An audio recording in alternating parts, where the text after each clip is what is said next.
Hello friends, मैं हूं योगेश शर्मा और आज मैं आपके लिए लेकर आया हूं poem went to the sessions of sweet silent thought, जिसे लिखा है विलियम शेक्सपियर ने। और वो यहाँ पे बात कर रहे हैं अपने एक फ्रेंड के बारे में और अपने फ्रेंड की यादों के बारे में। दोस्तों, इस पोएम को उन्होंने किसी एक फ्रेंड जिसका नाम हो सकता है WH को रेफर किया है, बट इस बारे में कोई प्रूफ नहीं है कि डेफिनेटली वो WH कौन है, कोई लेडी है या कोई मेल है। हाँ, बट उसके कुछ चांसेस हैं कि वो कोई मेल फ्रेंड है जिसे ये पोएम उन्होंने रेफर की है उसकी यादों को। वो कहते हैं, जैसा कि इस पोएम का टाइटल ही हमें बताता है, कि went to the sessions of sweet silent thought, यानी कि जब भी ख्याल आता है मुझे तुम्हारा या जब भी मैं तुम्हारी यादों में खो जाता हूँ, इस तरह की वो बात यहाँ पर कहना चाह रहे हैं। Went to the sessions of sweet silent thought, जब भी मुझे तुम्हारी याद आती है। आई समन, मैं समेट लेता हूं, मैं जुटा लेता हूं या एकत्र करता हूं। अब रिमेम्बरेंस, मैं तुम्हारी यादों को जुटाता हूं। जब भी ऐसा होता है मेरे साथ तो मैं तुम्हारी यादों में खो जाता हूं। दोस्तों, ये पोएम एक रिमेम्बरेंस की कैटेगरी में भी आती है, जो किसी की यादगार पोएम्स होती हैं या किसी की यादगार लिखी जाती है किसी की याद में। ऐसा ही इस पोएम में हो रहा है। और पोएम की जो पहली ही लाइन है उसमें आप देख सकते हैं सेशन स्वीट साइलेंट, तीनों जो वर्ड्स हैं, या आगे समन भी आता है, तो इनमें जो है एस कॉन्सोनेंट्स को पोइट ने लिया है साथ में, और एक बहुत ही खूबसूरत एग्जांपल दिया है अलिट्रेशन का। आप सब जानते हैं कि जब भी कोई कॉन्सोनेंट एक ही लाइन या पैराग्राफ में बार बार रिपीट होता है तो उसे हम अलिट्रेशन या अनुप्रास अलंकार के रूप में जानते हैं। पोइट कहते हैं, रिमेम्बरेंस ऑफ थिंग्स पास्ट, वो कई सारी चीजें जो गुजर गई, जो पुरानी हैं, भूतकाल की हैं। आई शाई, यहाँ पर पोइट ने फर्स्ट पर्सन प्रोनाउन यूज किया है, यानी कि एक सब्जेक्टिव पोएम है और वो यहाँ पर खुद को एक्सप्रेस कर रहे हैं। वो कह रहे हैं कि I sigh the lack of many a thing I sought, मुझे दुख होता है मैं आहें भरता हूँ लेक ऑफ, उन कमियों पर, मैनी अ थिंग, ऐसी बहुत सारी चीजों पर, आई सॉट, जिन्हें मैं पाना चाहता था और जिन्हें मैं पा न सका। ऐसी कई बातें जब भी मुझे याद आती है, जब भी मैं पुराने दिनों को याद करता हूं, तो मुझे उन चीजों की याद आती है जिन्हें मैं अपनी जिंदगी में पाना चाहता था लेकिन पा नहीं सका। एंड विद ओल्ड वॉइस, और जब भी मैं याद करने लगता हूं मेरे पुराने दिनों को, विद ओल्ड वॉइस, तो मेरे पुराने वो दिन याद आते हैं। ओल्ड वॉइस यानी पुराना दुख याद आता है।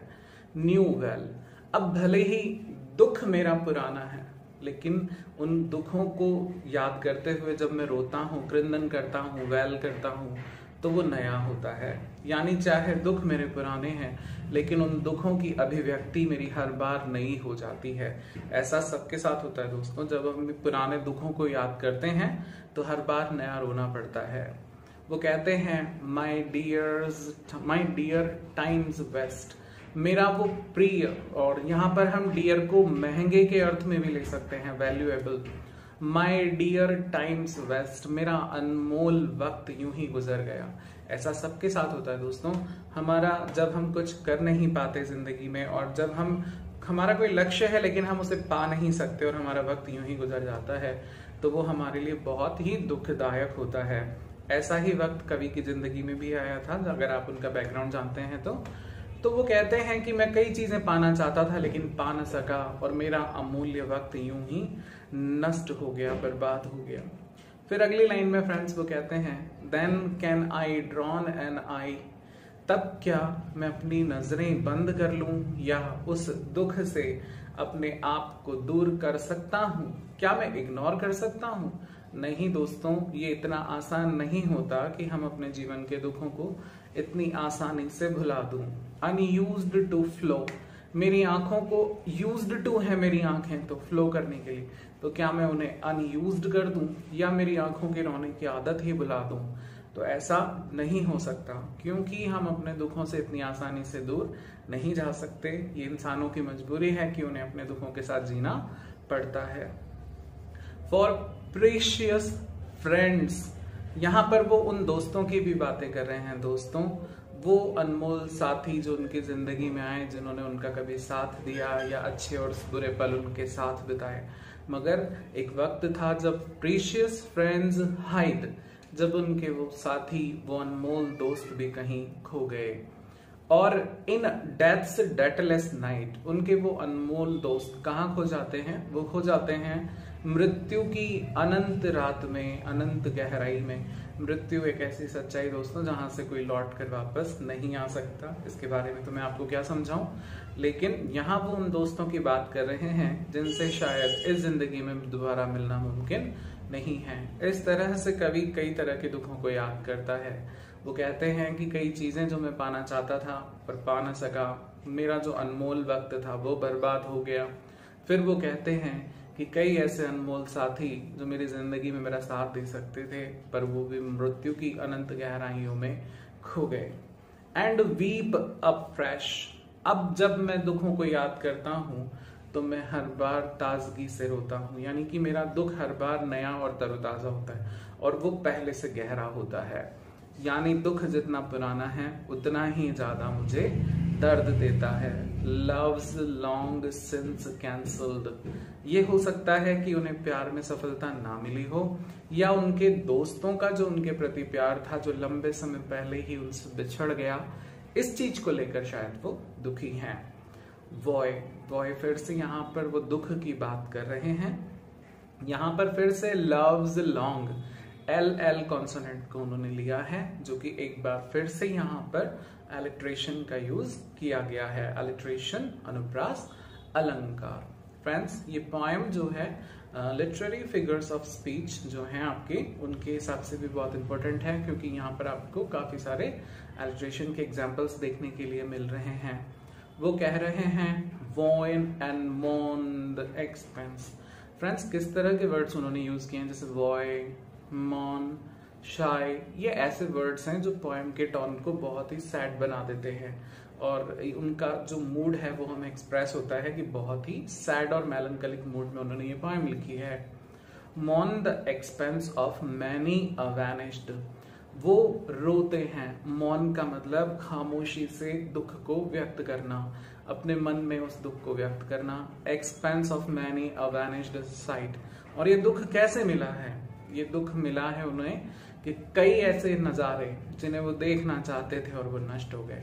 वो अपने पारिवारिक जिंदगी में हो सकते हैं, आर्थिक, सामाजिक, धार्मिक, किसी भी रूप से ये सारी चीजें वहां पर हो सकती है उनके फ्रेंड्स के साथ, हो सकती है उनके लाइफ के टारगेट्स के साथ, किसी भी रूप में वो जो अगर फेल हुए हैं तो ऐसी कई चीजें हैं जो उनकी जिंदगी से निकल गई हैं और अब वापस नहीं आ सकती, और इन सभी चीजों को वो दुख के रूप में याद करते हैं।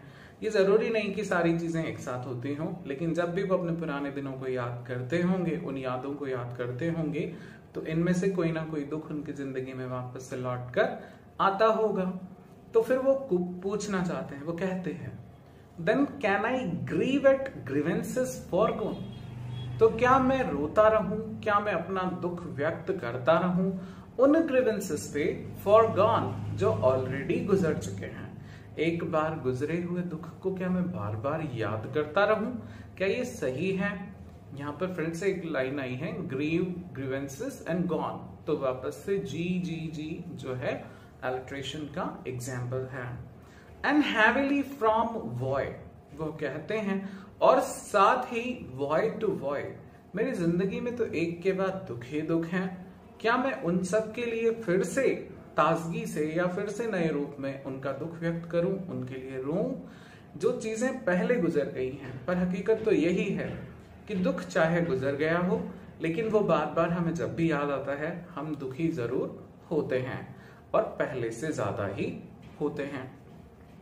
वॉय टेल ओवर द सैड, क्या मैं रोता रहूं उन सैड अकाउंट्स के बारे में, दुख भरी यादों के बारे में। अकाउंट से मतलब यहाँ पर डिटेल से है फ्रेंड्स, जानकारियां, यानी कि पुरानी जो उनकी कहानियां रही होगी दोस्तों के साथ, फैमिली के साथ और रिलेशंस के साथ। अकाउंट ऑफ फॉर, यानी कि गुजरी हुई बातों की, बी मॉन्ड, जिन बातों के लिए मैं पहले भी दुखी हो चुका हूं, क्या मुझे फिर से उनके लिए दुखी होना चाहिए? इस तरह की बातें कवि कर रहे हैं। ये शेक्सपियरियन सोनेट है, तो हम जानते हैं कि पहले जो 3 क्वाड्रेंट्स हैं फ्रेंड्स, उनमें कोई ना कोई प्रॉब्लम ही बताई जाती है। तो पोइट यहाँ पर जो है अपनी प्रॉब्लम्स ही डिस्क्राइब कर रहे हैं। फर्स्ट पैराग्राफ में वो मटेरियल थिंग्स के बारे में बात करते हैं, सेकंड पैराग्राफ्स में वो दुखों, अपने फ्रेंड्स के बारे में बात करते हैं, और थर्ड क्वार्टर में वो बात करते हैं उन दुखों के बारे में जिनके लिए वो पहले ही दुखी हो चुके हैं, लेकिन क्या फिर उनको वापस से वो कहना चाहते हैं, विच आई न्यू पे इफ नॉट पेड बिफोर। तो क्या मुझे इन दुखों को फिर से रोना पड़ेगा, क्या इन दुखों के लिए मुझे फिर से दुखी होना पड़ेगा? ऐसा लगता है कि जैसे मैं पहले कभी इनके बारे में दुखी हुआ ही नहीं हूं, क्योंकि जब भी मैं इन्हें याद करता हूं तो मुझे ऐसा लगता है कि मेरी जिंदगी में कोई नया दुख आया है और मैं फिर से रोने लगता हूं। तो क्या मेरे ये दुख कभी छूटेंगे नहीं, कभी दूर नहीं जाएंगे, या हमेशा मुझे ऐसा ही रोना पड़ेगा? इस सवाल का जवाब जो है फ्रेंड्स, उन्हें आखिरी जो कपलेट, यानी कपलेट मतलब लास्ट का दोहा या 2 लाइनें, उनमें मिल जाता है। जैसा कि आमतौर पर शेक्सपियरियन सोनेट्स का एक पैटर्न है कि सॉल्यूशन जो है वो लास्ट वाले कपलेट में ही प्रोवाइड करवा दिया जाता है। यहाँ कवि कहते हैं, but if the while I think on, but contrast आ जाता है आइडिया में, यानी कि यहाँ से विचार बदलने वाले हैं। बट इफ, पर यूं लगता है मानो, the while I think on the, कि जब दी जो है इसका मतलब है यू, ये पुराने इंग्लिश का वर्ड है फ्रेंड्स, TH डबल जो सब्जेक्ट की जगह आता है। कवि कहते हैं कि while I think on you, कि जब भी मैं तुम्हारे बारे में सोचता हूं मेरे प्यारे साथी, डियर फ्रेंड, जब भी मैं तुम्हारे बारे में सोचता हूं मेरे साथी, तो मेरे साथ क्या होता है? ऑल लॉसेस, कि मेरे जो सारे नुकसान हैं, चाहे मैं जिंदगी में व्यक्तियों को मैंने खोया हो, चाहे जिंदगी में उपलब्धियों को मैंने खोया हो, चाहे जिंदगी में कुछ सपने मेरे खो गए हों, आर रीस्टोर्ड, पर तेरी याद आने पर वो सारे मुझे वापस से मिल जाते हैं। रीस्टोर्ड, ऐसा लगता है कि ईश्वर ने तुम्हारी यादों के रूप में मुझे एक मुआवजा सा दिया है कि जब भी मैं तुम्हें याद करता हूं तो मेरे वो सारे दुख भूल जाता हूं। जब भी तुम्हारी याद आती है मुझे सिर्फ तुम याद रहते हो।